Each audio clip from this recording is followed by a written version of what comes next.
Channel subscribe करें और मेरे हर अपडेट आपको मिले इसके लिए बेल आइकन जरूर दबाइएगा। नमस्कार, जनता पॉलिटिक्स में आपका स्वागत है। आज हम आपको हल्द्वानी हिंसा में घुसे वामपंथी टूल किट गैंग का सच बताएंगे।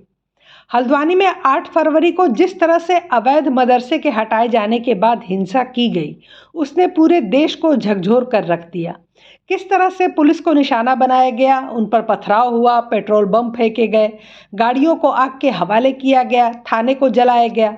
जिसने भी वो नज़ारा देखा वो स्तब्ध रह गया। उसके बाद शासन प्रशासन ने जिस तरह की सख्ती और तेजी दिखाई स्थितियों को संभालने और दंगाइयों को पकड़ने में, वह भी एक मिसाल रही। इसमें 6 लोगों की मौत हुई और पत्रकार, पुलिस समेत 100 से ज़्यादा लोग घायल हुए थे। उसके बाद भी प्रशासन डटा रहा और स्थिति सामान्य होने के बाद जबरदस्त धरपकड़ अभियान शुरू किया गया।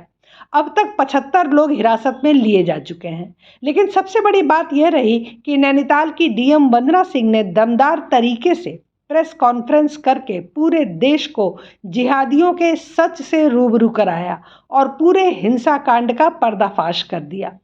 इतना बोल्ड स्टेप बहुत कम अधिकारी ले पाते हैं, विशेषकर महिला अधिकारी। डीएम साहिबा ने हिंसा के मामले में प्रेस कॉन्फ्रेंस में कहा कि उपद्रवियों ने पूरी साजिश के साथ वारदात को अंजाम दिया। हिंसा की पूरी प्लानिंग रची गई थी। उपद्रवियों ने थाने से अधिकारियों को निकलने नहीं दिया, उन्हें जिंदा जलाने की कोशिश की। पेट्रोल पंप से वाहनों में आग लगाई गई, थाने पर पेट्रोल पंप से हमला किया गया। हल्द्वानी में हिंसा की बहुत बड़ी तैयारी थी। उन्होंने बताया कि घर की छतों पर पत्थरों को इकट्ठा किया गया था। जब बनभूलपुरा में अतिक्रमण को हटाने की नोटिस दी गई थी, उस समय वहां पत्थर नहीं थे। नोटिस जारी किए जाने के बाद साजिश के तहत पत्थर इकट्ठा किए गए थे और 8 तारीख को जब पुलिस और प्रशासन की टीम अतिक्रमण हटाने पहुंची तो आसपास की छतों से पुलिस पर पथराव किया गया।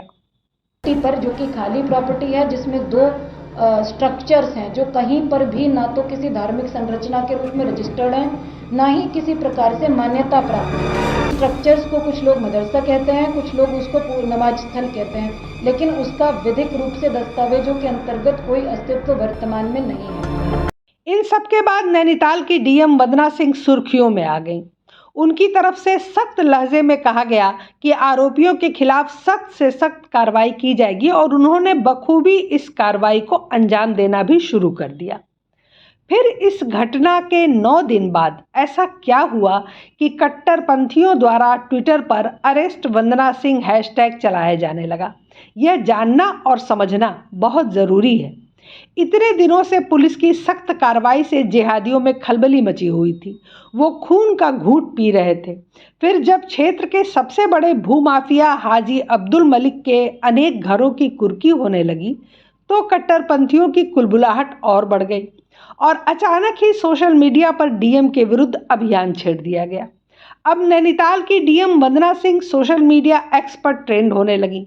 इस्लामिक कट्टरपंथी अब उनके खिलाफ हैशटैग अरेस्ट वंदना सिंह चला रहे हैं और ट्रोल कर रहे हैं। उन्हें संघी विचारधारा का बताया जा रहा है। खास बात यह है कि सोशल मीडिया पर ट्रेंड कराने वालों को देखें तो इसमें अधिकतर इस्लामिक कट्टरपंथी ही शामिल हैं। अब इस खुराफात में 2 मुख्य कारण सामने निकल कर आते हैं जिसने आग में घी का काम किया है। एक तो भूमाफिया अब्दुल मलिक के घरों की कुर्की का जबरदस्त वीडियो और दूसरा वामपंथी व मुस्लिम सदस्यों वाली फैक्ट फाइंडिंग टीम की हिंसा पर रिपोर्ट। इन कट्टरपंथी मानसिकता से सने लोगों ने अतिक्रमण को किनारे रख दिल्ली प्रेस क्लब में वंदना सिंह के खिलाफ प्रेस कॉन्फ्रेंस भी की। ऐसे लोग जो कभी हल्द्वानी बनभूलपुरा गए नहीं, वहां से मिले एक वीडियो के आधार पर वो वंदना सिंह के खिलाफ माहौल बनाते हुए देखे गए। दरअसल आईएएस वंदना सिंह ने क्षेत्र के सबसे बड़े भूमाफिया हाजी अब्दुल मलिक, जिसने करोड़ों की सरकारी नजूल भूमि पर अवैध रूप से कब्जा करके वहां अवैध रूप से मदरसा और नमाज स्थल बना दिया था, उसकी धरपकड़ तेज कर दी है। अब्दुल मलिक का आपराधिक इतिहास रहा है। पहले भी उस पर रासुका लगी थी और हत्या, अपहरण, डकैती जैसे मामले दर्ज हैं। बावजूद इसके डीएम वंदना सिंह ने आते ही अतिक्रमण करने वालों को चिन्हित करके उनसे सरकारी जमीन खाली करवानी शुरू की। उन्होंने जैम फैक्ट्री, नजाकत का बगीचा भी अतिक्रमण मुक्त करवाया और जब मलिक के बगीचे का नंबर आया तो उसे भी खाली करवा के दम लिया। हल्द्वानी बनभूलपुरा में जो हिंसा हुई और जिस तरह से पुलिस की महिला सिपाहियों के साथ, हिंदू पत्रकारों के साथ जिहादियों ने बदसलूकी की, उसकी निंदा करने के बजाय मुस्लिम कट्टरपंथी अब्दुल मलिक का साथ देते नजर आए। हल्द्वानी हिंसा का मोस्ट वांटेड अब्दुल मलिक ही हल्द्वानी रेलवे मामले को सुप्रीम कोर्ट में लेकर गया था और उसे इसी बात का डर था कि सरकार उसकी कब्जाई जमीनों को अपने कब्जे में न ले ले। डीएम वंदना सिंह ने पूरी तैयारी के साथ दस्तावेजों के साक्ष्यों के आधार पर भूमाफिया अब्दुल मलिक और उसके गैंग पर हाथ डाला। आपने फिल्मों में इस तरह की अनेक घटनाएं देखी होंगी। अब्दुल मलिक ने अपनी जमीनों को बचाने के लिए मुस्लिम जिहादियों का इस्तेमाल किया, देवबंद के रहनुमाओं का इस्तेमाल किया और समाज में ये फैलाने की कोशिश की कि बीजेपी सरकार और जिला प्रशासन मुस्लिमों के खिलाफ काम कर रहा है, जबकि हकीकत ये है कि शासन प्रशासन सरकार एक भूमाफिया के खिलाफ कार्रवाई कर रही थी।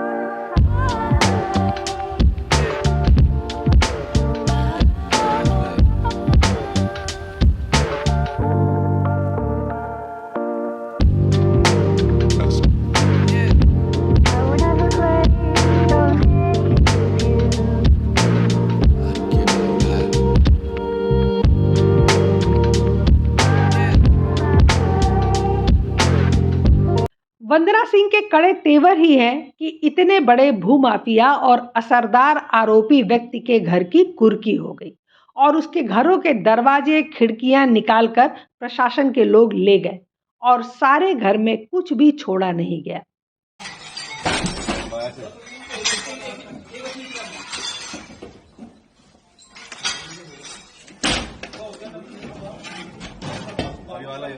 ये वाला है इसको निकाल दो तो मार दिया ना इधर को आया बाहर निकालते हो।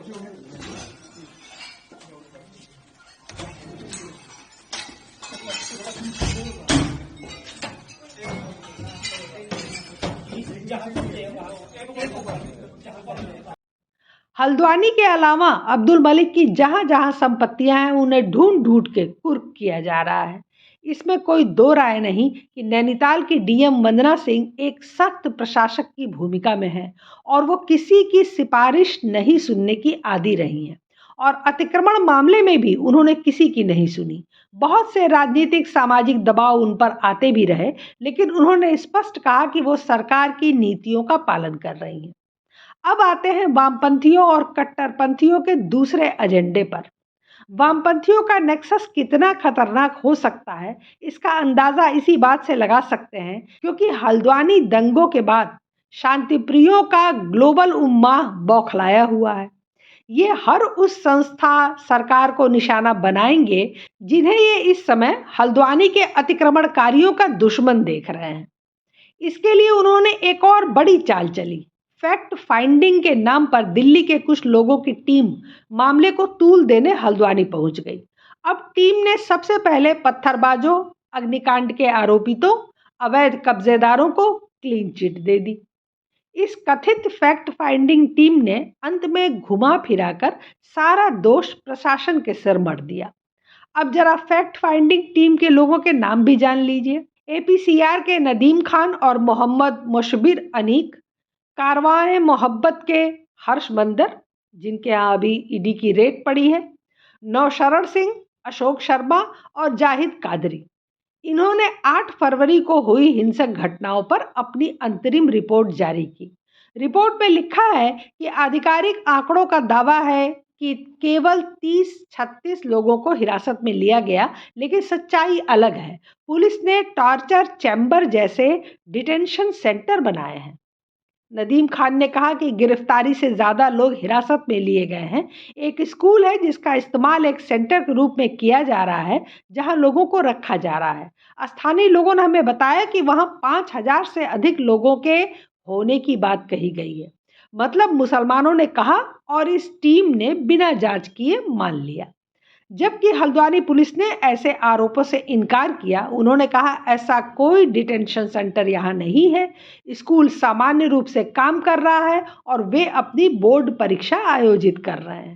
फैक्ट फाइंडिंग टीम के मुताबिक हल्द्वानी की घटना उत्तराखंड को हिंदुओं की पवित्र भूमि, देवभूमि बनाने की धारणा से जुड़ी हुई है, जिसमें अन्य धार्मिक अल्पसंख्यकों के लिए कोई जगह नहीं होगी।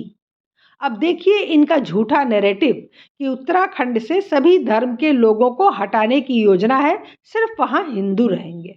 रिपोर्ट में कहा गया है कि यहाँ पर मुख्यमंत्री का बयान भी प्रासंगिक है, क्योंकि उन्होंने 3000 मजारों के तोड़े जाने को अपनी सरकार की उपलब्धि बताया है, जबकि उन्होंने जंगल और नजूल भूमि में अनाधिकृत हिंदू मंदिरों के बारे में ज्यादातर चुप्पी साध रखी है।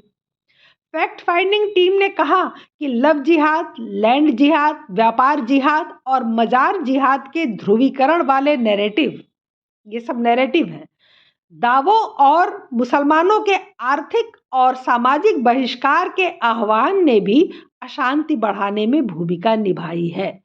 मतलब ये कहना चाहते हैं कि चाहे जितने भी जिहादी अभियान मुसलमानों द्वारा चलाए जाएं, उनका विरोध यदि हिंदू करेंगे तो यहाँ अशांति फैलेगी। मुसलमानों का आर्थिक और सामाजिक बहिष्कार भी किसी को नहीं करना है, वरना इसी तरह की हिंसा होगी। ये देश भर के मुसलमानों को भड़काना नहीं तो क्या है। उन्होंने कहा कि वाल्मीकि समुदाय के सफाई कर्मचारियों ने मुसलमानों पर हमला करने में पुलिस का साथ दिया। ऐसा लगता है कि उनका हमला मुस्लिम विरोधी नफरत और कट्टरपंथ का हिस्सा था। ये सरासर झूठ है। किसी हिंदू ने इस हिंसा में भागीदारी नहीं की थी। यह केवल पुलिस और मुस्लिम कट्टरपंथियों के बीच की लड़ाई थी। नदीम खान ने कहा कि 14 फरवरी को हाईकोर्ट में सुनवाई होने के बावजूद प्रशासन को मस्जिद और मदरसा तोड़ने की इतनी जल्दी क्यों थी। सीलिंग के समय जब मुस्लिम समुदाय पहले ही सहयोग कर चुका है, तो दूसरी बार उन्हें विश्वास में क्यों नहीं लिया गया। इस कथित फैक्ट फाइंडिंग की रिपोर्ट आने के बाद इसे बाकायदा इस्लामी हैंडलों से सोशल मीडिया पर वायरल करवाया गया। इसको वायरल करने वालों में यूपी पुलिस द्वारा फर्जी खबर फैलाने के मामले में गिरफ्तार किए जा चुके अली सोहराब और आए दिन हिंदू धर्म के खिलाफ आपत्तिजनक पोस्ट करने वाले कई अन्य एक्स हैंडल भी शामिल हैं। एक यूजर ने लिखा कि नैनीताल डीएम वंदना सिंह चौहान को जल्द से जल्द गिरफ्तार किया जाना चाहिए। आखिर ऐसा क्या हुआ कि 20 साल पुरानी मरियम मस्जिद को अवैध मानकर तोड़ दिया गया। अब इसको हजारों लोगों ने कॉपी पेस्ट करके आगे बढ़ाया। एक अन्य ने लिखा कि मस्जिद को धोखे से शहीद करवाने वाली इस मैडम को अरेस्ट कराने के लिए सभी सोशल मीडिया पर लिखें। इस तरह के बहुत से ट्वीट आए। कुछ ट्वीट हम आपको यहाँ दिखा रहे हैं। इस तरह इन सभी ने मिलकर अरेस्ट वंदना सिंह नाम से ट्विटर ट्रेंड चलाया। इसमें डीएम वंदना सिंह को अपशब्द कहे गए और रिपोर्ट का हवाला देकर खूब हंगामा किया गया, क्योंकि पहले से ही वो अपने जिहादी नेता अब्दुल के ऊपर एनएसए लगाए जाने और कुर्की से दुखी थे और कोढ़ में खाज का काम किया इस रिपोर्ट ने। हल्द्वानी की सांप्रदायिक हिंसा के बीच जिला मजिस्ट्रेट वंदना सिंह तनाव को कम करने में एक नायक की तरह उभर कर सामने आई। हालांकि कट्टरपंथियों को यह रास नहीं आ रहा है। आप देख सकते हैं कि एक जिहादी भूमाफिया के घर कुर्की होने पर अब्दुल का गिरोह कैसे तड़प उठा, जबकि हल्द्वानी पुलिस ने ऐसे 9 उपद्रवियों के पोस्टर शहर में जगह जगह चस्पा किए गए हैं। पुलिस ने कहा कि उपद्रवियों की तलाश में उनके संभावित ठिकानों पर दबिश डाली जा रही है। हिंसा के मुख्य आरोपी अब्दुल मलिक और उसके बेटे अब्दुल मोइद के खिलाफ लुकआउट नोटिस भी जारी किया गया है। इसके बाद एक और बहुत शानदार काम किया प्रशासन ने। किसी अनहोनी से बचाव के लिए जिलाधिकारी वंदना सिंह ने बड़ा कदम उठाते हुए बनभूलपुरा क्षेत्र के 120 शस्त्रधारियों के लाइसेंस अस्थायी रूप से निरस्त कर दिए। सभी को हथियार और लाइसेंस जमा करने के निर्देश जारी किए गए हैं। तो अब परेशान होना तो स्वाभाविक ही है। तो ये सारा दर्द अरेस्ट वंदना सिंह के हैशटैग के साथ निकाला जा रहा है।